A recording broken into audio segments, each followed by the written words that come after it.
आपण पाहताय न्यूज 18 लोकमत आणि आता बातम्या पाहूयात सविस्तर। राज्यामध्ये लवकरच पोलीस भरती होणार आहे आणि थोड्या नाही तब्बल 7,000 पदांची पोलीस भरती होणार आहे।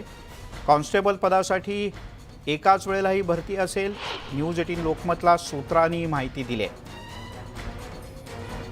खरं तर ही अधिक भरती होणं अपेक्षित आहे, पण ही एकापेक्षा अधिक टप्प्यात भरती होऊ शकते अशी माहिती मिळते, कारण पहिल्या टप्प्यात 7,000 जणांची भरती होणार आहे।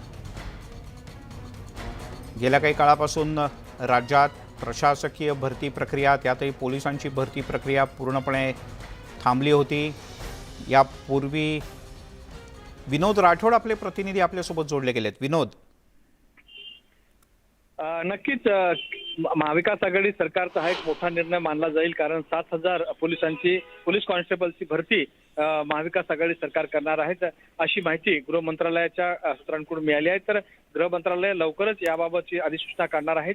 कॅबिनेटमध्ये याबाबत अंतिम निर्णय घेणार आहेत, कारण साधारणतः जून ते जुलै या दरम्यान ही भरती होऊ शकते ही शक्यता नाकारता येत नाही। परंतु त्याआधी मात्र सरकार जे आहेत आणि गृह मंत्रालयाचे तारीख मात्र निश्चित अजून केली नाही। कोणत्या महिन्यामध्ये भरती करायची याबाबतची संपूर्ण चाचपणी मात्र गृह मंत्रालय करत आहे। परंतु एकंदरीत महत्त्वाचं आहे की 7,000 पेक्षा जास्त पोलीस कॉन्स्टेबलची भरती ही महाराष्ट्राच्या ज्या ग्रामीण भागातील जी युवक आहेत त्यांना एक मोठी संधी या ठिकाणी पाहायला मिळत आहे आणि त्याच माध्यमातून महाविकास आघाडी सरकारचा हा एक मोठा निर्णय मानला जाईल, कारण कॅबिनेटमध्ये अंतिम निर्णय झाल्यानंतर त्यावर अंतिम शिक्कामोर्तब लावला आहे। परंतु त्याआधी एकंदरीत भरतीची तयारी मात्र गृह मंत्रालयाकडून करण्यात आली असल्याची माहिती सूत्रांकडून मिळत आहे। तर ही जी बाब आहे ती सर्वात महत्त्वाची अशी आहे की ग्रामीण जे युवक आहेत, जे बेरोजगार आहेत, त्यांना ही मोठी संधी असेल पोलीस दलात। ठीक आहे विनोद, तुर्तास धन्यवाद या माहितीबद्दल।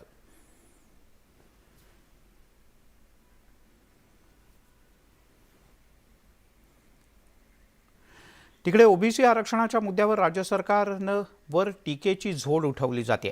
यावर आता उपमुख्यमंत्री अजित पवार यांनी सरकारची भूमिका स्पष्ट केली। मध्य प्रदेशच्या धर्तीवरती महाराष्ट्रात सुद्धा ओबीसींना प्रतिनिधित्व मिळावं असा प्रयत्न सरकारनं युद्धपातळीवर सुरू केल्याचं अजित पवार म्हणाले।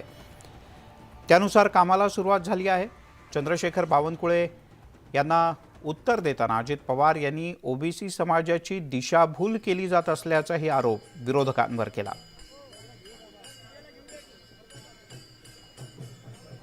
कुठल्या नगरपंचायतीला किती होतं, नगरपालिकेत जिल्हा परिषद तालुका पंचायत महानगरपालिकेत किती होतं त्याचा सगळा डाटा दिला। तोही संपूर्ण डाटा आपण पुरवण्याचं काम हे इम्पिरिकल डाटा तयार करण्याच्या करता किंवा त्याच्यामध्ये बाटियांचा अभ्यास खूप आहे, कारण त्यांनी केंद्र सरकारच्या स्तरावर पण या क्षेत्रामध्ये काम केलेलं आपल्या सगळ्यांच्या स्मरणात असेल आणि त्यामुळे त्यांचा प्रयत्न चालू आहे। आपल्याला कुठल्याही परिस्थितीमध्ये आम्ही शेवटपर्यंत ओबीसी समाजाला त्यांच्या प्रतिनिधित्व येणाऱ्या स्थानिक स्वराज्य संस्थांच्या मध्ये मिळालं पाहिजे अशा प्रकारचा मनापासूनचा प्रयत्न राज्य सरकारचा चाललेला आहे आणि आम्ही त्या निवडणुका जोपर्यंत मतदान येत नाही तोपर्यंत आम्ही आमचा प्रयत्न चालूच करू। स्थानिक स्वराज्य संस्थांना डेटा मागवणे, मध्य प्रदेश सरकारमध्ये तिथल्या आयोगाने ग्रामपंचायतनिहाय वार्डनिहाय मतदार याद्या सहित संपूर्ण अभ्यास करून एक मतदार यादी टिकमार करून ओबीसीची एकूण लोकसंख्येच्या ओबीसीची लोकसंख्या किती आहे याचा पहिला डेटा तयार केला, मग बाकीच्या कारवाया केल्या। यांनी काहीच केलं नाही आहे आणि आता जूनमध्ये खोटं बोलतात आहे। पुन्हा विधिमंडळात खोटं बोलले की आम्ही जोपर्यंत ओबीसीना आरक्षण देणार नाही तोपर्यंत आम्ही निवडणुकाच लागू देणार नाही। तिकडे ओबीसी आरक्षण मध्य प्रदेशच्या पूर्वी महाराष्ट्राला मिळायला हवं होतं, पण राज्य सरकार कमी पडलं, त्यामुळे ते आपल्याला मिळालं नाही असं वक्तव्य केलंय भाजपचे नेते देवेंद्र फडणवीस यांनी। तसंच फडणवीस यांनी शिवसेनेचे नेते संजय राऊत यांच्यावरही जोरदार टीका केली। राऊत यांच्या विधानावर मी का उत्तर देऊ असं फडणवीस म्हणाले।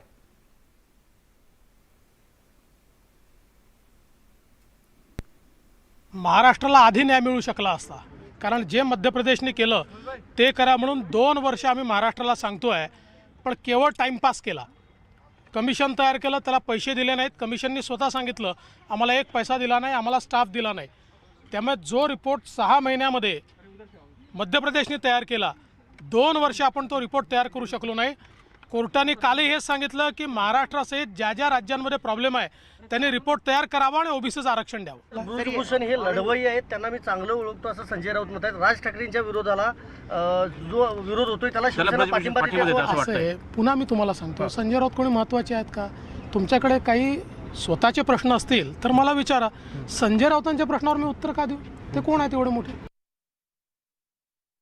तिकडे राज्यसभेची निवडणूक काही दिवसांवर येऊन ठेपली आहे. राज्यात 6व्या जागेसाठी चुरस निर्माण झाले. अशातच अजित पवार यांनी मागच्या वेळेला आम्हाला 1 जागा असताना शिवसेनेनं राष्ट्रवादीला मदत केली होती, त्यामुळे यावेळी शिवसेनेला राष्ट्रवादी मदत करेल अशी घोषणा त्यांनी केली. राज्यसभेसाठी दुसरा उमेदवार या संदर्भात केंद्रीय नेतृत्व निर्णय घेईल अशी प्रतिक्रिया विरोधी पक्षनेते देवेंद्र फडणवीस यांनी दिली.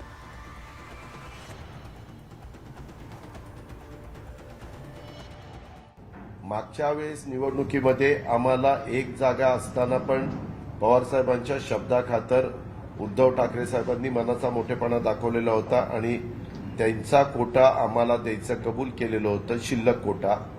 त्यामुळे आमच्या 2 जागा गेल्या, शिवसेनेची 1 जागा गेली आणि आपल्या काँग्रेसची 1 जागा गेली आणि मला वाटतं 2 जागा भाजपच्या गेल्या. असं हे सगळं झालेलं होतं. त्यावेळेस पवारसाहेबांनी त्यांना कबूल केलेलं होतं की पुढच्या वेळेस 2 वर्षांनी निवडणुका, दर 2 वर्षांनी निवडणुका येतात, तर 6 वर्ष पूर्ण झालेल्या, तर त्या पद्धतीनं साहेबांनी कबूल केलेलं होतं. भारतीय जनता पक्षाचे 2 तर क्लिअरच निवडून येतात आणि 1 उमेदवार अजून आमचा निवडून येऊ शकतो. आमच्या जो मतं आहेत, पण या संदर्भात भारतीय जनता पक्षाचे सगळे निर्णय जे आहेत ते आमच्या केंद्रीय नेतृत्वाशी चर्चा करून आम्ही करू. आमचे अध्यक्ष चंद्रकांत दादा पाटील, मी, सुधीरभाऊ वगैरे आम्ही सगळे आपापसात चर्चा करून मग आमच्या राष्ट्रीय नेतृत्वाशी चर्चा करू. छत्रपती संभाजी महाराज पाठिंबा मागताय सर. नाही, त्याही संदर्भात शेवटी कसं आहे की छत्रपती संभाजी महाराज हे मागच्या काळामध्ये माननीय मोदीजींनी थेट राष्ट्रपती कोट्यातनं त्यांना राज्यसभेवर पाठवलं होतं आणि आता समजा भारतीय जनता पक्षाचं समर्थन किंवा भारतीय जनता पक्षाचा यात काही रोल असायला हवा असेल तर त्याचा निर्णय काही राज्य स्तरावर होत नाही, त्याचा निर्णय हा केंद्रीय स्तरावर होतो. तिकडे निवडणुकांच्या आधी केलेल्या वॉर्ड पुनर्रचनेवर काँग्रेसने जोरदार आक्षेप घेतलाय. सोयीनुसार वॉर्डची पुनर्रचना करण्यात आल्याचा आरोप काँग्रेसचे प्रदेशाध्यक्ष नाना पटोले यांनी केलाय. तर आरोपांमध्ये काहीही तथ्य नाही. प्रभाग रचना नियमानुसार झाल्याचं सत्ताधाऱ्यांच्याकडनं अर्थात शिवसेनेकडून सांगण्यात आलंय. बरोबर आहे की तिथं जेव्हा अलायन्स गव्हर्नमेंट असेल तर सगळ्या पक्षांनी मिळूनच या पद्धतीचे वार्ड रचना करायला पाहिजे. कारण की म्हणजे आपण सोबत राहून समजा दुसऱ्याचं आपल्या मित्राचंच नुकसान होत असेल तर ते बरोबर नाही आणि त्यापुढे आमच्या स्थानिक काँग्रेसच्या पदाधिकाऱ्यांनी त्या ठिकाणी नाराजी व्यक्त केली. आम्ही पुण्यामध्ये असेल, आम्ही अनेक ठिकाणी कोर्टात गेलेलो आहोत. कारण की ज्या पद्धतीनं प्रभाग रचना होतात आहेत, विशेष करून आमची मागणी पण 2च्या प्रभागाची होती, पण त्यामध्ये 3चा प्रभाग करण्यात आला आणि अनेक ठिकाणी पुण्यात असेल, मुंबईत असेल, अनेक ठिकाणी आपल्या सोयीनं समजा महाविकास आघाडीतले काही पक्ष आपल्या सोयीनं प्रभाग पाडत असतील तर निश्चितपणे आम्ही कोर्टातही त्या पद्धतीचं न्याय मागण्याची भूमिका आमची. प्रभाग रचना ही निवडणूक आयोगाच्या नेतृत्वाखाली झालेली आहे. त्यावेळेस आपण जे बिल पास केलेलं होतं ते बिल पास झालेलं नव्हतं. तुम्हाला चांगलं आठवत असेल की त्यावेळेस जे निवडणूक आयोगाचे प्रमुख आहेत त्यांनी सूचना दिली आणि त्या पद्धतीनं प्रभाग रचना झाली. त्याच्यानंतर त्यांनी पुन्हा IAS ऑफिसर प्रत्येक महानगरपालिकेला नेमलेले होते की तुम्ही पण ते पुन्हा तपासा. त्यांनी तपासलं, त्याच्यात हरकती मागवलेल्या होत्या, त्या हरकती पण मागून त्यांना जो काही निकाल द्यायचा तो दिला आणि त्याच्यानंतर ते प्रसिद्ध झालेलं आहे. त्याच्यामुळं त्यांच्या आरोपात कितपत तथ्य आहे मला काही माहीत नाही. मला त्याच्याबद्दल जास्त काही बोलायचं पण नाही. तिकडे शिवसेनेचे युवा नेते आदित्य ठाकरे यांनी मुंबई मनपाला भेट देत पालिका आयुक्तांसोबत बैठक घेतली. मुंबई उपनगरचे पालकमंत्री असलेले आदित्य ठाकरे यांनी मान्सूनपूर्व कामांचा आढावा घेण्यासाठी आयुक्तांसोबत चर्चा केली. पावसाळ्याच्या आधी मुंबई महापालिका प्रशासन सज्ज असून मान्सूनपूर्व कामं युद्धपातळीवर सुरू असल्याचं आयुक्तांच्या वतीनं सांगण्यात आलं. तिकडे भाजपचे नेते आणि आमदार आशिष शेलार यांनी केलेल्या पाहणीवर त्यांना विचारलं असता टीका करणाऱ्यांच्याकडे आपण दुर्लक्ष करतो असं आदित्य ठाकरे म्हणाले. गांधी मार्केट असेल किंवा हिंदमाता असेल, इकडचं पाणी आपण ह्या दोन्ही टँक्समध्ये कमीत कमी 3 तास जरी 100 ते 150 मिलीमीटर पाऊस पर आर पडला तरी तिथे आपण ठेवू शकू आणि मग बाहेर पंप आउट करू शकू, ह्याची काळजी आम्ही ह्यावेळी घेतलेली आहे. तसंच मिलन सबवेचा जो आहे तिथे ग्राउंड आहे, तिथे देखील आमचं खोदकाम चालू आहे. तिथे आमचं टँक मला वाटतं लवकरच पूर्ण तर होईल. टीका टिप्पण्या आरोप हे सगळे होत असतात. कोणी चांगलं कन्स्ट्रक्टिव्ह काही सूचना दिल्या, आज पण त्यांची जर पाहणीमध्ये चांगलं त्यांना काही सुचलं इतर त्यांचे आरोप सोडून, तर त्यांना आम्ही नक्की ते त्यांची जी सूचना असतील ते आम्ही त्याच्यावर कारवाई करू. जर 200हून जास्ती मिलीमीटर पाऊस कधी पर आर पडला तर कुठचंही शहरमध्ये फ्लॅश फ्लडिंग होणार. ते गुडघ्याच्या खालतीपर्यंत होईल, एकदमच पूर येत नाही, पण फ्लॅश फ्लडिंग जे आपण कदाचित पूर म्हणून थोडं पॅनिकमध्ये जातो ते होणार. आता ह्याच्यासाठी आम्ही प्रत्येक ठिकाणी पंप्स लावलेले आहेत. मला वाटतं 480हून जास्ती पंप्स लावत आहोत. पंपिंग स्टेशन्स आपले कार्यरत करत आहोत. Storm water drain, box drain, storm water ड्रेनची क्षमता वाढवलेली आहे. होल्डिंग पॉइंट्स करत आहोत. फ्लडिंग स्पॉट्सचं मिटिगेशन करत आहोत. नवीन कुठेही होत असेल तर तिथे आम्ही आत्ताच सांगितलेले वॉर्ड ऑफिसर्सना की तिथे जाऊन स्वतःहून बघा, कारण आत्ता मी पुढचे 10 दिवस त्यांना सांगितलं तुम्ही सगळे ऑन ग्राउंड दिसले पाहिजेत. तर ह्या सगळ्या गोष्टी आमचं स्वतःचं सगळ्यांचं लक्ष आहे. नुसतं मुंबई नाही, ती इतर शहर ठाणे असेल, नवी मुंबई असेल, कल्याण डोंबिवली असेल, नागपूर असेल, नाशिक असेल, ह्याच सूचना सगळ्या ठिकाणी आम्ही दिलेल्या आहेत. भाजपचे आमदार आशिष शेलार यांनी नालेसफाईच्या पाहणी दौऱ्याचा दुसरा टप्पा आजपासून सुरू केला. मुंबईच्या मालाड परिसरातील वळणाई नाल्याची शेलार यांनी पाहणी केली. यावेळेला नालेसफाईबद्दलचे पालिकेचे दावे फोल ठरल्याचं त्यांनी म्हटलं. तसंच मुंबई महापालिकेच्या या भ्रष्टाचाराच्या विरोधात केंद्रीय तपास यंत्रणांच्याकडे तक्रार करणार असल्याचंही शेलार म्हणाले. हा गाळ स्वच्छ केला नाही तर आम्ही सत्ताधारी पक्षाच्या नेत्यांच्या घरात गाळ टाकू असा इशाराही त्यांनी दिला आहे.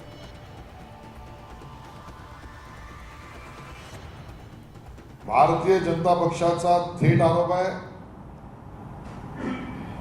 मुंबईकरांचे जीव आणि मुंबईकरांची मालमत्ता दोन्हीही असुरक्षित आहे आणि त्याचं सर्वस्वी फार महापालिका प्रशासन आणि सत्ताधारी कारभारी शिवसेनेचं आहे. तिकडे मुंबईप्रमाणेच महाराष्ट्रातल्या अन्यही शहरात नालेसफाईची काय स्थिती आहे ती आम्ही तुम्हाला दाखवणार आहोत. आधी जाऊयात राज्याची उपराजधानी नागपूरला. नागपूरमध्ये एकूण 227 नाले आहेत. त्यापैकी जवळपास 127 नाल्यांच्या सफाईचं काम सध्या सुरू आहे. पण 15 जूनच्या आधी सर्व कामं पूर्ण होतील असा दावा महापालिकेकडून करण्यात येतोय. दरम्यान नागपुरातील नारी भागातील पिवळी नदीच्या सफाईच्या कामाचा आम्ही प्रत्यक्ष आढावा घेतला. यावेळेला नदीच्या साफसफाईला अद्याप सुरुवात झालेली नसल्याचं निदर्शनास आलं. जर पावसाळ्याच्या आधी पिवळ्या नदीची सफाई झाली नाही तर पावसाचं पाणी दोन्ही बाजूला असलेल्या वस्त्यांमध्ये शिरू शकतं. आधी देखील या नदीला आलेल्या पुरात स्थानिक नागरिक वाहून गेल्याच्या घटना घडल्या आहेत. त्यामुळे पालिका प्रशासनानं याकडे तात्काळ आणि गांभीर्यानं लक्ष द्यावं अशी स्थानिकांची मागणी आहे. नागपुरातल्या नालेसफाईच्या कामाचा रिॲलिटी चेक केला आमचे प्रतिनिधी तुषार कोहळे यांनी. पावसाळ्याच्या आधी 15 जूनपर्यंत नागपूर महानगरपालिकेने लक्ष ठेवले आहे की नागपूर शहरातील सर्व नाले साफ करायचे. युद्ध पातळीवरचं काम सुरू आहे असा दावा नागपूर महानगरपालिकेकडनं केला जातो. आम्ही याची रिॲलिटी चेक करायला आलो. सध्या ही पिवळी नदी आहे, नारी गावाच्या बाजूची ही नदी आहे. ऐतिहासिक असं गाव आहे. जर का तुम्ही या दृश्यांमध्ये बघितलं तुमच्या लक्षात येईल की इथे अजूनही नालेसफाईला सुरुवात झालेली नाही. ही मोठी नदी आहे. पावसाच्या पाण्यामध्ये मोठा पूर येतो आणि या नदीच्या अवतीभोवती जी वस्ती आहे त्या सर्व वस्तीमध्ये या नदीचं पाणी शिरतं. त्यामुळे या भागामध्ये वारंवार नालेसफाई करायला पाहिजे अशी मागणी इथल्या स्थानिक नगरसेवकांकडनं नागरिकांकडनं केली जाते.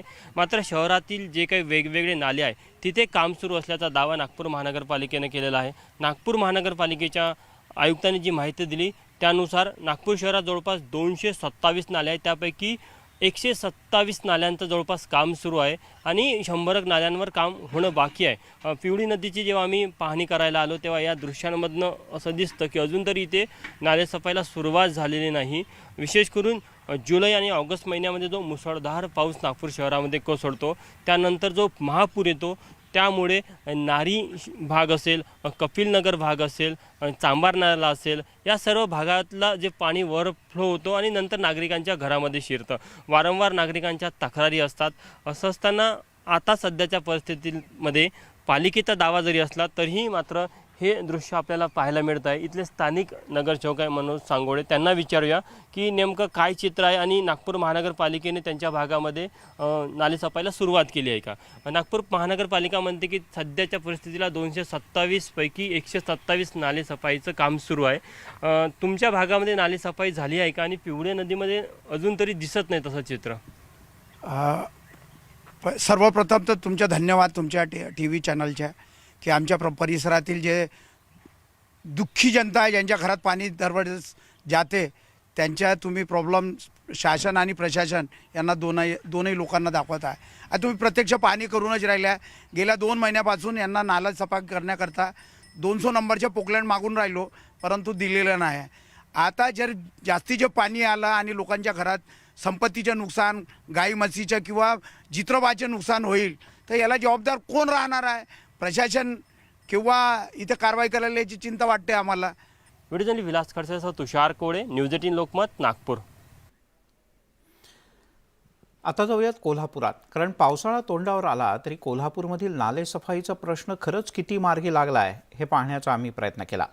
महापुराला कारणीभूत ठरणाऱ्या जयंती नाल्यात हजारो टन कचरा आणि गाळ साचलेला आहे. हा कचरा आणि गाळ मशीनच्या साहाय्यानं काढण्याऐवजी कर्मचाऱ्यांच्या साहाय्यानं काढला जातोय. त्यामुळे नालेसफाईला खूप जास्त उशीर होणार. अशा शहरातील नाल्यांची सफाई कधी पूर्ण होणार असा प्रश्न स्थानिक उपस्थित करतायत. कोल्हापुरातल्या या स्थितीचा आढावा घेतला आमचे प्रतिनिधी ज्ञानेश्वर साळोखे यांनी. पावसाळा आला तरी अद्याप कोल्हापूर महानगरपालिकेची नालेसफाई पूर्ण झालेली नाही.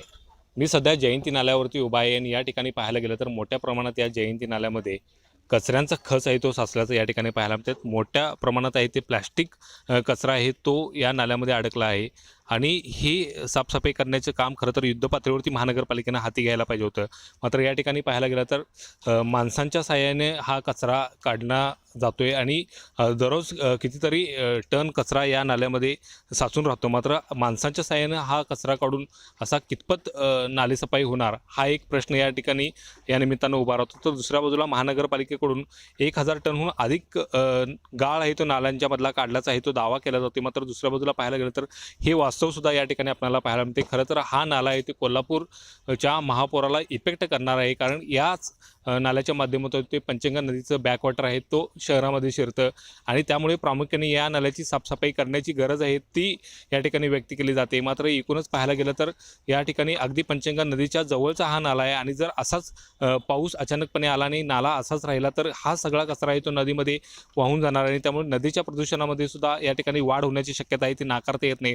यावेळी जर पाऊस मोठ्या प्रमाणात झाला तर या नाल्यांच्या माध्यमातून महापुराचा मोठा फटका आहे तो कोल्हापूर शहराला बसण्याची शक्यता नाकारता येत नाही. ज्ञानेश्वर साळुके, न्यूज 18 लोकमत, कोल्हापूर. महाविकास आघाडीमधील नेत्यांची आता मुंबईच्या तुंबईवरून तू मयमय सुरू झालेली पाहायला मिळते. आमची सत्ता मुंबईत असताना मुंबई तुंबली नाही असं वक्तव्य काल काँग्रेस प्रदेशाध्यक्ष नाना पटोले यांनी केलं होतं. त्यावर आदित्य ठाकरे यांनी खोचक उत्तर दिलं आहे. आता पुन्हा नाना पटोले आदित्य ठाकरे यांना टोला लगावायला विसरलेले नाहीत. थोडक्यात नाले सफाईवरून चिखलफेक सुरू झाली आहे. म्हणजे 25 वर्ष तरी मला आठवत नाही, पण एक आहे नक्कीच की आता सोबतच आहेत ते, तर त्यांचं गुड लक घेऊन होपफुली यावेळी मुंबईत नीट पाऊस होईल. बिलकुल. आदित्य ठाकरे साहेबांनी जे काही आज मत मांडलेलं आहे ते काँग्रेसच्याच बाजूचं मांडलेलं आहे आणि आमचं गुड लक त्यांच्यासाठी आहे आणि म्हणून ते सत्तेत आहे. मुख्यमंत्री उद्धव ठाकरे यांच्यावर पत्रकार परिषद घेऊन प्रहार करणाऱ्या केंद्रीय मंत्री नारायण राणे यांच्यावर शिवसेनेचे खासदार विनायक राऊत यांनी जोरदार हल्ला चढवला. नॉन मॅट्रिक असलेल्या माणसानं मुख्यमंत्री उद्धव ठाकरे यांना असंस्कृत म्हणणं यासारखा दुसरा विनोद नाही अशा शब्दात विनायक राऊत यांनी राणे यांची खिल्ली उडवली. तसंच पुण्यात होणाऱ्या राज ठाकरे यांच्या सभेवरून सुद्धा विनायक राऊत यांनी टीका केली. मुंबईत मनसेनं लावलेली पोस्टर्स ही फक्त ड्रामेबाजी असल्याचं राऊत म्हणाले. नॉन मॅट्रिक असलेल्या माणसाने उद्धवजी ठाकरे साहेबांसारख्या माणसाला असंस्कृत म्हणणं यासारखा दुसरा विनोदच नाही. नारायण राणेने विनायक राऊत नव्हते. काल आम्ही होतो ते मंदिराच्या एका कार्यक्रमाला होतो, गांगेश्वर मंदिरच्या कार्यक्रमाला गेलो होतो. लोकप्रतिनिधी म्हणून, खासदार म्हणून मी गेलो होतो. त्याच वेळेला आमदार म्हणून ते पण आले होते. देवाच्या दर्शनाला सगळेच सारखेच आहेत. राज ठाकरेंना अयोध्येचा दौरा करण्याचा नैतिक अधिकारच नाही आहे. ज्या वेळेला राम मंदिरच्या उभारणीच्या अनुषंगाने शिवसेनेने चळवळ केली, मग त्यावेळेला मुख्यमंत्री आणि पक्षप्रमुख उद्धवजी ठाकरे यांनी अयोध्येचा दौरा केला. त्यावेळेला व्यंगचित्र काढून त्याची टिंगलटवाळी करणारे राज ठाकरे आज कोणत्या तोंडाने अयोध्येला जाणार आहेत? ही ड्रामेबाजी चाललेली आहे. मनसेची चाललेली ही ड्रामेबाजी आहे. त्यामध्ये तथ्य काय आहे असं मला वाटत नाही. परंतु पोलीस याची सखोल चौकशी करतील आणि जर अशी कोणी धमकी दिली असेल तर त्याचा बंदोबस्त करतील. परंतु राज्याच्या बाहेर जर कोणी अशा पद्धतीने उपद्व्याप केला असेल तर केंद्र सरकारने त्याची दखल घ्यावी आणि त्याचा व्यवस्थित बंदोबस्त करावा. तिकडे ज्ञानवापी मशिदीचं सत्य नेमकं काय आणि कधी समोर येणार याची उत्सुकता वाढत चालली. ज्ञानवापी प्रकरणी सुनावणी पुढे ढकलण्यात आली. आता उद्या दुपारी 3 वाजता ही सुनावणी होणार आहे. सर्वोच्च न्यायालयात उद्या ही सुनावणी होईल. वाराणसी सत्र न्यायालयाची सुनावणी सुद्धा टळली आहे. वाराणसी कोर्ट सुद्धा उद्यालाच सुनावणी करणार आहे.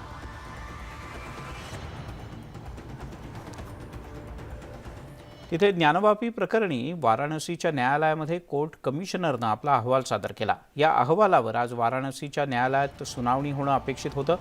ज्ञानवापी प्रकरणी अजय मिश्रा यांनी अहवाल सादर केला. यामध्ये देवी देवतांच्या कलाकृती इथे सापडल्याचा उल्लेख करण्यात आला आहे. तसंच मंदिर असल्याचे पुरावे मिळाल्याची सुद्धा माहिती या अहवालात आहे. दरवाजाच्या जवळ कमळाची आकृती मिळाली असून इथे देवी देवतांच्या प्रतिकृती सुद्धा आहेत. तसंच शेषनागासारखी आकृती सापडल्याचं यात नमूद करण्यात आलं आहे. या सगळ्याची संपूर्ण व्हिडिओग्राफी करण्यात आली आहे. शिलालेखावर 4 रेखाटनं सापडली असून यातली 4थी आकृती ही मूर्तीच्या प्रकारची आहे.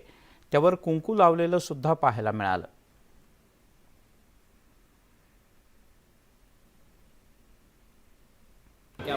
ये अब माननीय न्यायालय इस पे अपने ढंग से उसको किस ढंग से विशेषज्ञों को बुला के और उस पर चूँकि उसका डॉक्यूमेंटेशन भी करेंगे, फिर वो लिखित रूप में आएगा. एक लंबी कवायद है.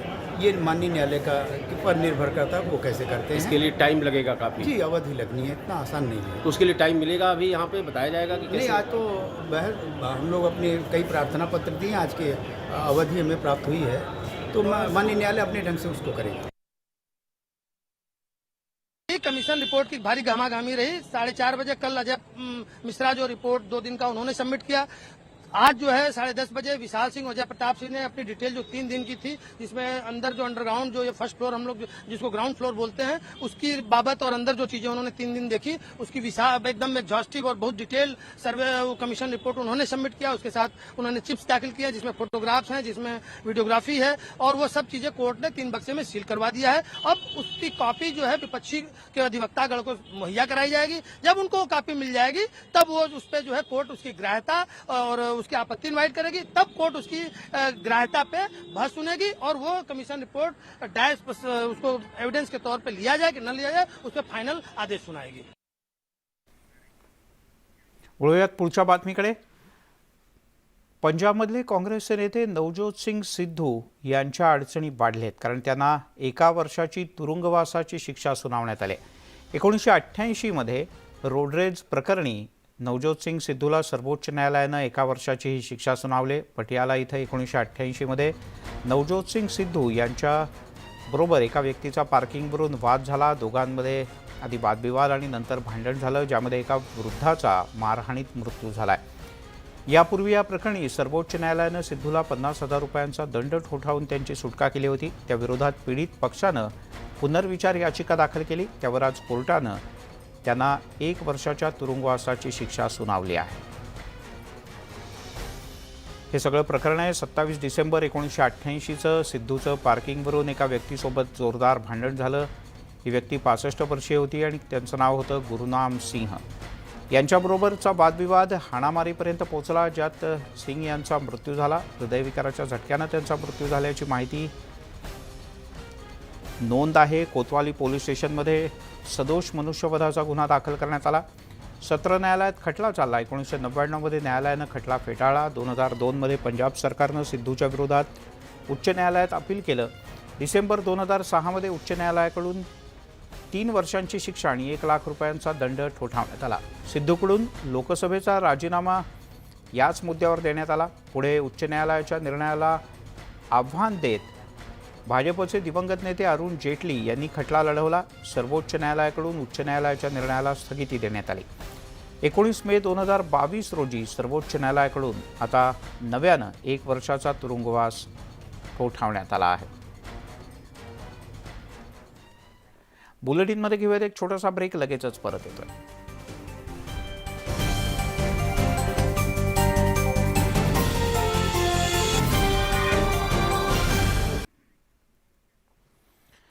आणि आता बोलूयात अन्य काही महत्त्वाच्या बातम्यांकडे. शिवसेनेचे खासदार संजय राऊत सध्या दिल्लीत आहेत. यावेळेला राज्यसभा निवडणुकीच्या पार्श्वभूमीवर त्यांनी काही महत्त्वपूर्ण भाष्य केलं आहे. तसंच केंद्रावर सुद्धा टीका केली आहे. त्यांच्याशी बातचीत केली आमचे दिल्लीचे प्रतिनिधी प्रशांत लीला रामदास यांनी. शिवसेनेचे नेते संजय राऊत माझ्यासोबत आहे. सर, आपलं स्वागत आहे न्यूज 18 लोकमध्ये. तर आपण लेहच्या दौऱ्यावरून आला, खूप सारे खासदार होते, नवनीत राणा देखील गेले होते. मला माहीत नाही, खूप सारे खासदार होते ना, मग खूप साऱ्या खासदारांविषयी विचारा. तुम्ही स्पेसिफिक कसं काय विचारता? महाराष्ट्रातून, देशातून अनेक खासदार होते, एकत्र असतात, पार्लमेंटचं काम असतं, बरं का. तिथे काय राजकारण चालत नाही ना. सर, सोबतच राज्यसभेच्या निवडणुकीच्या संदर्भात आता शिवसेना सुद्धा एक कॅन्डिडेट आहे, भारतीय जनता पक्ष देखील विचार करते. संभाजीराजेंच्या त्यांनी घोषणा केलेली आहे. लोकशाही आहे, लोकशाहीमध्ये राजाही लढू शकतो आणि प्रजाही लढू शकते. संभाजीराजे आमच्या सगळ्यांचे मित्र आहेत. महाराष्ट्रातल्या अनेक घडामोडीत त्यांचा अलीकडे सहभाग असतो.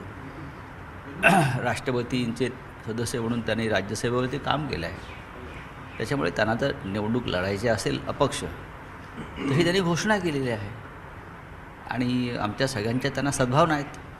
सर, देवेंद्र फडणवीस दिल्लीत होते आज. त्यांनी देवेंद्र फडणवीसांनी म्हटलं आहे की मध्य प्रदेशाला ओबीसीच्या संदर्भात न्याय मिळतो, पण महाराष्ट्राला मिळत नाही. महाराष्ट्राची केस तर त्यापूर्वीची होती, महाराष्ट्रावर अन्याय झालेला आहे. नाही, याचा अन्याय करणारे दिल्लीतलेच लोक आहेत ना, ते दिल्लीमध्ये आहेत. त्यानंसुद्धा महाराष्ट्राची बाजू मांडायला हवी. महाराष्ट्र त्यांचा नाही का?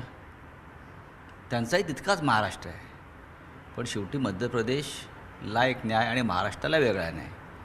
आता हे जे काय सगळं चालतं आहे या देशामध्ये अनेक यंत्रणांच्या माध्यमातून, त्यातला हा एक दिलासा मिळालेला आहे मध्य प्रदेशला. तो जिथे भाजप शासित राज्य आहेत त्यांना असे दिलासे मिळत असतात, हे आता आम्ही गृहीत धरतो. सर, मुंबईमध्ये राज ठाकरेंचे पोस्टर लागले. जर तुम्ही राज ठाकरेंना रोखलं तर अयोध्येला येणार रोखलं, मग समजा ब्रजकुमार सिंग त्यांनी रोखलं तर म्हणे महाराष्ट्र पेटेल, अशा प्रकारचे पोस्टर लागले. पेटू द्या, उत्तर प्रदेशमध्ये जाऊन पेटवा ना. महाराष्ट्र का पेटताय? महाराष्ट्राचा काय संबंध आहे? पेटवायचा असेल, कोणात हिंमत असेल तिकडे जाऊन पेटवा. आमचा महाराष्ट्र का पेटवताय? सर, किरीट सोमय्या यांनी दावा केला की 100 कोटी संदर्भात आम्ही केस दाखल केली आपल्यावर. 1000 कोटीचा करावा. 100 कोटी फार कमी आहेत. 1000 कोटीचा करावा. त्यांना शेवटी खंडनाच गोळा करायचे आहेत ना या त्या माध्यमातून. नवी दिल्लीहून सुमित प्रशांत रामदास, न्यूज 18 लोकमत. तिकडे पुणतांबा गावामध्ये ग्रामसभा झाली आणि या ग्रामसभेच्या आंदोलनामध्ये पुन्हा एकदा ग्रामसभेत आंदोलनाची पुढची दिशा ठरवण्यात आली. गावामध्ये शेतकरी आंदोलनाची दिशा ठरली. 23 मे रोजी एक विशेष ग्रामसभा होणार आहे. या ग्रामसभेत आंदोलनाच्या दिशेला औपचारिकपणे मान्यता मिळेल. राज्यभरातील शेतकरी आपल्या विविध प्रश्नांवर आंदोलन करायच्या मनस्थितीत आहेत. प्रत्येकजण आपापल्या राजकीय पक्षांचे किंवा विचारांचे जोडे बाजूला ठेवून, आपले पक्ष आणि विचारधारा बाजूला ठेवून शेतकरी म्हणून एकत्र येऊन लवकरच मोठा निर्णय घेतला जाण्याची शक्यता आहे. 2017 साली शेतकरी संपाची हाक देणाऱ्या पुणतांबे गावात पुन्हा एकदा शेतकऱ्यांच्या प्रश्नावरती आज विशेष बैठकीचं आयोजन करण्यात आलेलं होतं. नेमका आंदोलनाची काय दिशा ठरणार आहे, काय ठरलंय, काय चर्चा झाली, आपण जाणून घेऊ. आपल्यासोबत हे सगळे आंदोलक आहे ज्यांनी 2017 साली शेतकऱ्यांना संघटित केलं होतं आणि एक मोठा संप राज्यामध्ये सुरू झालेला होता. सगळे शेतकरी रस्त्यावरती उतरलेले होते. आज नेमकं बैठकीमध्ये काय चर्चा झाली आणि काय पुढची दिशा असणार आहे? धनुभाऊ, काय नेमकं आज बैठक कशासाठी आयोजित केलेली होती आणि काय चर्चा झाली? खरं तर मागची 2 वर्ष कोविडमुळं तसे गेलेत, त्यामुळं बरेचशा अडचणी मागच्या 2 वर्षापासून आहेत, परंतु त्या मांडायला जमल्या नाही, कारण कोविडमुळं तो विषय आपण घेऊ शकत नव्हतो. तर आज राज्यातला जो शेतकरी आहे याला अनेक अडचणींना आज सामोरं जावं लागतं आहे. तुम्ही जर कांद्याच्या प्रश्नाबाबत बघितलं, दुधाचा प्रश्न आहे, त्यानंतर ऊसाचा प्रश्न तर अत्यंत गंभीर झालेला आहे आणि म्हणून सगळ्या लोकांचा रोष आहे आणि त्यामुळं हे आंदोलन व्हावं असं सर्वपक्षीय आम्ही सगळे गावातले सगळे नेते मंडळी असतील किंवा शेतकरी असतील, संपूर्ण सगळे लोक या ठिकाणी एकत्र आले आहेत. शेतकऱ्यांच्या अडचणी कायमस्वरूपीच असतात आणि शेतकऱ्यांना काय हौस नाही तीनदा आंदोलन करायची, पण सरकार शब्द देतं आणि शब्द मोडतं.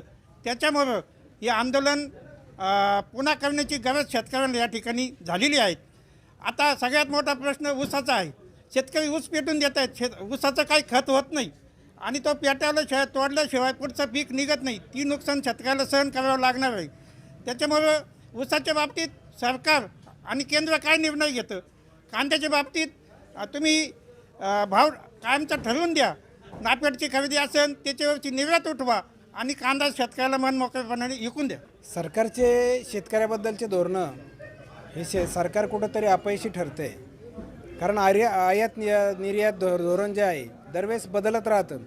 परंतु ज्यावेळेस तुमच्याकडं संपूर्ण यंत्रणा आहे, तुमच्याकडे ग्रामसेवकपासून तलाट्यापासून तर कृषी अधिकाऱ्यापर्यंत आहे, तर तुम्हाला महाराष्ट्राचं किंवा देशाचं चित्र माहिती असतं की किती प्रमाणात उत्पादन होणार आहे. त्यामुळे हे धोरण व्यवस्थित जर ठरवलं तर मला नाही वाटत की कुठले आंदोलन करण्याची शेतकऱ्याला गरज भासेल. पुन्हा एकदा सगळे शेतकरी आता एकत्र येऊन ठामपणे उभे आहेत. त्यामुळे आंदोलनाची दिशा आता 23 तारखेला ठरते. 23 तारखेला विशेष ग्रामसभा आयोजित केली जाते. त्यामुळे आता पुन्हा एकदा शेतकरी संपावर जाणार का हे पाहणं महत्त्वाचं ठरणार आहे. हरीश दिमोटे, न्यूज 18 लोकमत, अहमदनगर. तिकडे पुण्यातील सांस्कृतिक केंद्र असलेल्या बालगंधर्व रंगमंदिराचा पुनर्विकास केला जाणार आहे. मात्र राज्यातील रंगकर्मींनी त्याला विरोध केला असून या पार्श्वभूमीवर पुण्यात घंटानाद आंदोलन करण्यात आलं. अखिल भारतीय मराठी नाट्य परिषदेतर्फे या आंदोलनाचं आयोजन करण्यात आलं होतं. प्रशासनापर्यंत मागण्या पोहोचत नसल्यानं घंटानाद करून प्रशासनाला जागं करण्याकरता हे आंदोलन केलं गेलं.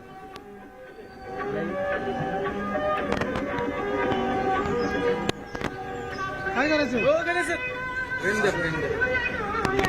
प्रेम दिलेली जरे.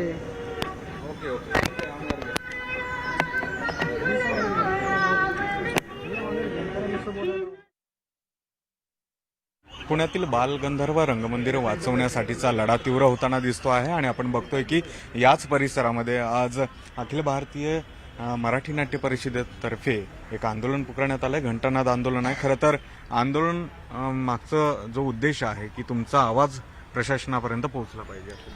आपण पाहतोय मागील 54 वर्ष बालगंधर्व रंगमंदिर अतिशय चांगल्या प्रकारे कलाकारांच्या सेवेत उभा आहे.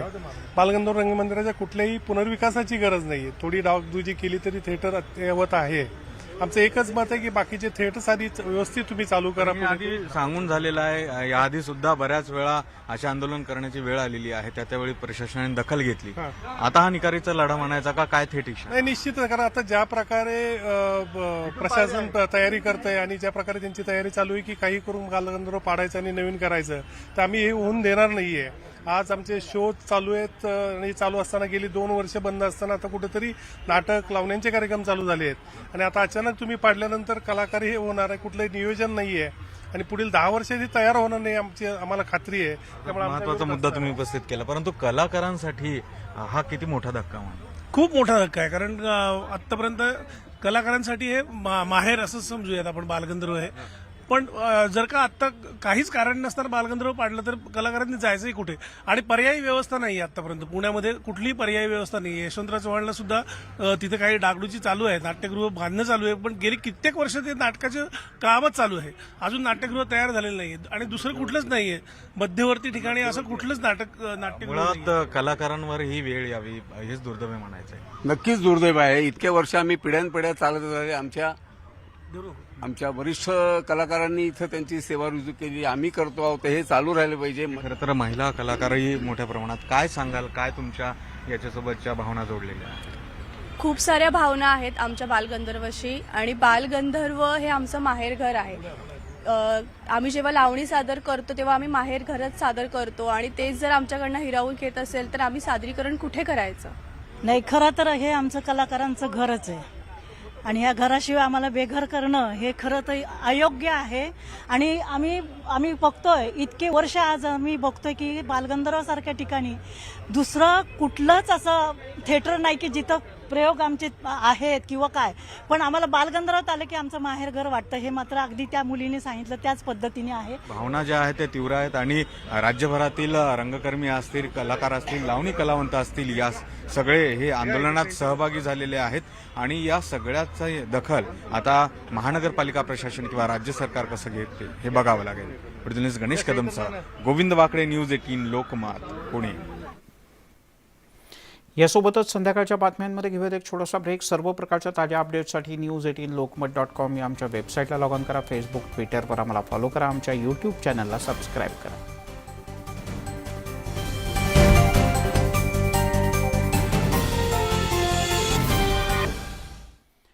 ब्रेकनंतर आपल्या सगळ्यांचं पुन्हा एकदा स्वागत. आणि एक मोठी बातमी हाती येते, ती म्हणजे खासदारकीच्या निवडणुकीत उतरलेले संभाजीराजे छत्रपती हे मुख्यमंत्री उद्धव ठाकरे यांना भेटण्यासाठी थोड्याच वेळात मुख्यमंत्र्यांच्या वर्षा या निवासस्थानी पोहोचत आहे.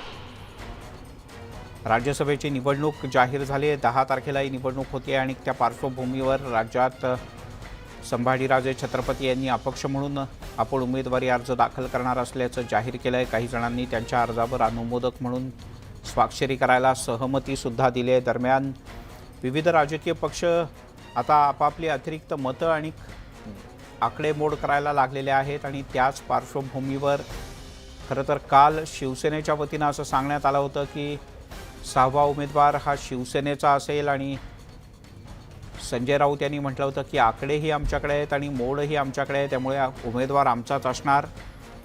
त्या पार्श्वभूमीवर अपक्ष म्हणून राज्यसभेच्या मैदानात उतरत असलेल्या संभाजीराजे छत्रपती यांनी मुख्यमंत्र्यांची भेट घेणं याला विशेष महत्त्व आहे. उदय जाधव आपले प्रतिनिधी आपल्यासोबत आहेत. उदय, मिलिंदजी, आता जी ताजी माहिती मिळते त्यानुसार युवराज संभाजीराजे छत्रपती हे वर्षा निवासस्थानी पोहोचलेले आहेत. मुख्यमंत्री उद्धव ठाकरे यांच्यासोबत त्यांची चर्चा महत्वाची जी आहे ती सुरू झालेली आहे. या चर्चेमध्ये फक्त मुख्यमंत्री उद्धव ठाकरे आणि संभाजीराजे छत्रपती हे दोघंच आहेत, इतर कोणी तिथे उपस्थित नसल्याची देखील माहिती मिळते आहे. त्या दोघांमध्ये महत्वाची चर्चा होते ती म्हणजे राज्यसभेच्या 6व्या जागेसाठी. सध्या जे काही अंकगणित पाहिलं किंवा आमदारांचे जे काही पक्षीय बलाबल पाहिलं त्यानुसार शिवसेनेचा एक उमेदवार निवडून येऊ शकतो सहजपणे, त्याचबरोबर राष्ट्रवादी काँग्रेसचा एक सहजपणे निवडून येऊ शकतो आणि काँग्रेसचा एक सहजपणे निवडून येऊ शकतो, आणि भाजपचे 2 उमेदवार जे आहेत राज्यसभेत ते सहजपणे निवडून येऊ शकतात. मूळ कळीचा मुद्दा आहे तो 6व्या जागेचा आहे. 6व्या जागेसाठी महाविकास आघाडीला त्यांच्या तिन्ही पक्षांची एकत्रित मोठ मांडावी लागणार, मग त्यांचा 6वा जो उमेदवार असेल तो सहजपणे निवडून येऊ शकतो. मात्र त्यासाठी जो उमेदवार असेल तो शिवसेनेला द्यायचा आहे, कारण राष्ट्रवादी काँग्रेसने आज पाठिंबा जो तो जाहीर केलेला आहे. शिवसेनेत जे कोणी उमेदवार असेल त्यांना आम्ही मतदान करू, जेणेकरून शिवसेनेचा उमेदवार जो असेल 6वा तो निवडून येऊ शकतो. शिवसेनेचा दुसरा उमेदवार निवडून आणण्यासाठी शिवसेना पक्षांतर्गत उमेदवार देणार का संभाजीराजे छत्रपती यांना पुन्हा उमेदवारी दिली जाईल राज्यसभेसाठी, हे आता पाहावं लागणार आहे. त्यासाठी एक महत्वाची चर्चा जी आहे ती वर्षा निवासस्थानी सुरू आहे. शिवसेनेकडनं एक अट घालण्यात आलेली आहे की संभाजीराजे छत्रपती यांनी अपक्ष उमेदवार म्हणून अर्ज न भरता त्यांनी थेट शिवसेनेचा उमेदवार म्हणून अर्ज दाखल करावा, अशी जी मागणी आहे ती केली जात आहे. त्याला आता संभाजीराजे कसा प्रतिसाद देतात हे पाहावं लागणार आहे, कारण आपण पाहिलंच आहे काही दिवसांपूर्वी युवराज संभाजीराजे छत्रपती यांनी स्वराज्य हा त्यांचा स्वतंत्र जी संघटना आहे ती स्थापन केलेली आहे, आणि ती संघटना राजकीय दृष्ट्या स्थापन केलेली आहे. त्यामुळे त्यांचा पुढचा जो राजकीय मार्ग जो आहे तो कसा असणार हे पाहावं लागणार. त्यांनी आवाहन केलेलं आहे की अपक्ष उमेदवार म्हणून मला सर्व पक्षांनी पाठिंबा द्यावा. मात्र येथे जर पक्षांचं उमेदवारी जर अधिकृत जाहीर करायची असेल तर पक्षांच्या अधिकृत उमेदवार म्हणून जर जाहीर केलं तर त्यांना ती मतदान जे आहे ते सोयीस्कर पडू शकतं. त्यांचा विजयाचा मार्ग जो आहे या दोनही नेत्यांमध्ये चर्चा होते, बंद दाराच्या आड या दोनच नेत्यांमध्ये चर्चा होते. त्यामुळे काय होतं हे आपल्याला थोड्याच वेळात कळेल. कदाचित या बंद दाराआडच्या चर्चेनंतर बाहेर पडल्यावर संभाजीराजे छत्रपती हे माध्यमांशी काही बातचीत करू शकतात. पाहूयात काय होतंय ते. तिकडे धुळ्यातून एक मोठी बातमी हाती येते. बनावट कागदपत्रांच्या माध्यमातून ट्रकची परस्पर विक्री करण्याचा प्रकार उघडकीस आलाय. आणि हा एक नाही तर अशा प्रकारे ट्रकची परस्पर विक्री बनावट कागदपत्रांच्या माध्यमातून करणारं एक मोठं रॅकेटच उघडकीस आलंय. 12 ट्रकसह एकूण 1,44,00,000 मुद्देमाल सुद्धा जप्त करण्यात आलाय. धुळे स्थानिक गुन्हे अन्वेषण विभागानं ही कारवाई केली आहे.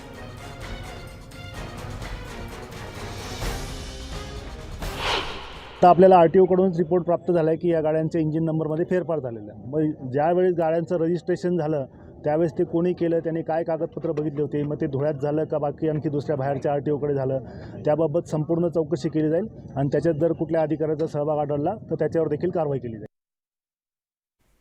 यासोबत बुलेटिनमध्ये घेऊयात एक छोटासा ब्रेक, लगेचच परत येतोय.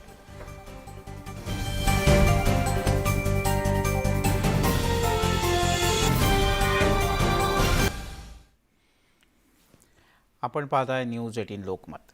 पाण्यासाठी भटकंती करून तहान भागवणाऱ्या बीडच्या वारोळा गाव आणि तांड्यावरच्या पाणी टंचाईचं भीषण वास्तव समोर आलंय. पिण्याच्या पाण्यासाठी लाखो रुपये खर्च करून राबवलेल्या पाणीपुरवठा योजना या बहुतांशी कागदावरतीच आहेत आणि त्यामुळे पाण्यासाठी गावकऱ्यांना जवळपास 1.5-2 किलोमीटर पायपीट करावी लागते. पाण्यासारखा पैसा वाहूनही पाण्यासाठीचा वनवास लोकांच्या नशिबी कायम आहे. पाहूयात आमचे प्रतिनिधी सुरेश जाधव यांचा खास रिपोर्ट.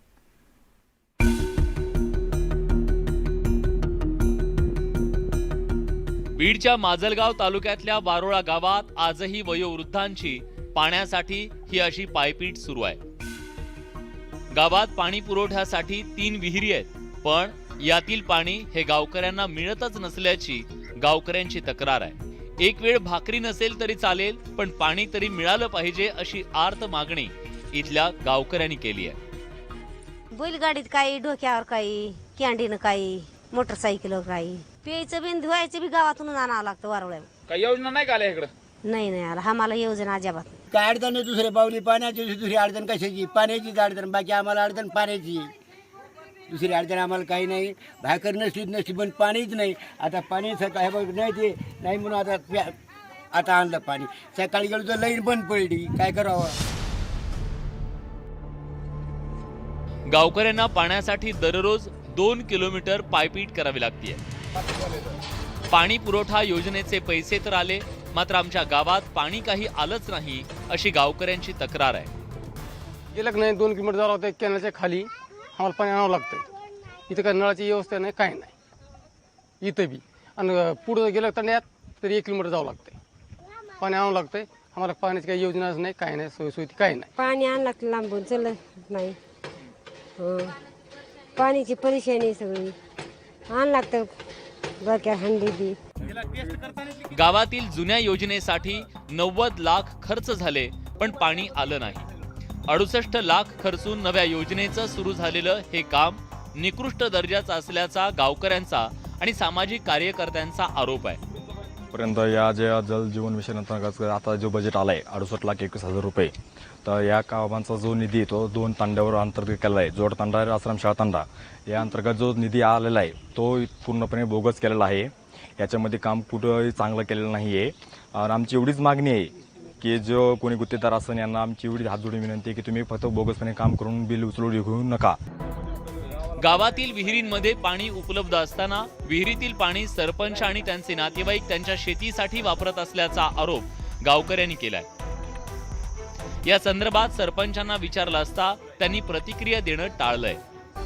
सरपंचाला विचारलं, सरपंच आम्हाला उडाउडी उत्तर देतात आणि सरपंच आम्हाला बोलू देत नाही, ग्रामसेवक उत्तर देत नाहीत, ग्रामसेवक सगळे त्यांची सगळी मिली भगत आहे आणि ते आम्हाला कुणी बोलू देत नाहीत आणि आम्हाला असं बोलल्यावर आम्हाला दडपसाई टाकतात आणि तुम्हाला मारू असे धमकी टाकतात आणि मारण्याची धमकी देतात आम्हाला.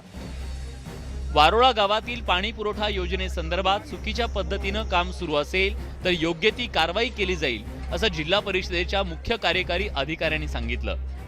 वारोळा तांडाबाबत जर काय अडचण किंवा तक्रार असेल तर ही दोन्ही गावं माजलगावची मी स्वतः अधिकाऱ्यांसमोर भेटी देईल आणि जर काय कोणी चुकीचं काम केलं असेल त्यांच्यावर कठोर कारवाई करेल. पाणी टंचाईचा प्रश्न सोडवण्यासाठी लाखोंचा निधी पाणी पुरवठा योजनांसाठी दिला जातो. मात्र प्रत्यक्षात इतका पैसा खर्च करूनही गावात पाणी काही येत नाही. कागदांवरच असलेल्या या योजना प्रत्यक्षात येऊन गावकऱ्यांना त्यांच्या हक्काचं पाणी मिळालं तर त्यांच्या नशिबी आलेली पाण्यासाठीची ही वणवण कमी होईल. सुरेश जाधव, न्यूज 18 लोकमत, बीड. यासोबतच या बुलेटिनमध्ये इथेच थांबूया. ताज्या बातम्यांचा ओघ न्यूज 18 लोकमतवर सुरूच राहील.